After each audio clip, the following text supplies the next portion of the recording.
শুভ নববর্ষে সকলকে শুভনন্দন জানাচ্ছি। সবাইকে অনেক অনেক নমস্কার। ভালো থাকবেন সকলে। বাংলার একটা ঐতিহ্য, বাংলার একটা গরিমা আছে। এটা আমাদের বাংলার নববর্ষ এবং সাথে সাথে অনেক রাজ্যেরও নববর্ষ আছে। আমি সকলকে বলবো, বাংলা সংস্কৃতি সম্প্রীতির পীঠস্থান এবং সমস্ত সামাজিক সংস্কারের, জাতীয়তাবাদের আন্দোলনের, স্বাধীনতা সংগ্রামের পীঠস্থান, বাংলা সংস্কৃতির পীঠস্থান, বাংলার সর্বধর্ম সমন্বয়ের পীঠস্থান, সংহতির পীঠস্থান। সব ধর্ম, বর্ণ, জাতি বিশেষে সব মানুষ ভালো থাকুন, সুন্দর থাকুন। আর তৃণমূল কংগ্রেস সরকার আপনারা দেখেছেন, কেন্দ্রীয় বঞ্চনা সত্ত্বেও আমরা প্রায় 105টা সোশ্যাল স্কিম করেছি, জন্ম থেকে মৃত্যু অবধি সব মানুষের জন্য। আগামী দিনও সব মানুষ যাতে ভালো থাকে সেটা দেখাই আমাদের আসল উদ্দেশ্য। দিল্লির জমিদাররা অনেক অত্যাচার করছে, ভোট কাটছে, অনধিকার প্রয়োগ করছে এবং বিজেপি ভ্যানিশ ওয়াশিং মেশিন সব এজেন্সি দিয়ে বাংলার উপর জুলুম অত্যাচার করছে। এই অত্যাচারের বদলা নিন। আপনাদের কাছে অনুরোধ, আপনার একটা ভোট দয়া করে দিন।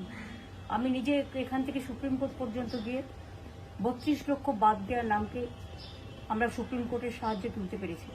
বাদবাকিও যারা আছেন, নিশ্চয়ই আজ নয় কাল তাদের নামও কোনোভাবে উঠবে, যেহেতু ট্রিব্যুনাল চলছে। যাদের ভোট বাদ গেছে, যারা আত্মহত্যা করেছে সায়ের জন্য, তাদের জন্য আমার মন কাঁদছে। আমি জানি একটা পরিবারে 4 জন ভোট দেবে, একজন ভোট দিতে পারবে না, সেটা কেউই মেনে নিতে পারে না। তাই আসুন, আমরা দাঙ্গা নয়, রক্ত নয়, সন্ত্রাস নয়, অত্যাচার নয়, ওরা অনেক চমকাচ্ছে দিল্লি থেকে, কোনো চমকানি নয়। আসুন আমরা নতুন ভোট নিয়ে আসি, শান্তি সম্প্রীতির বার্তা দিয়ে, সংস্কৃতির বার্তা দিয়ে, সকলকে ভালোবেসে।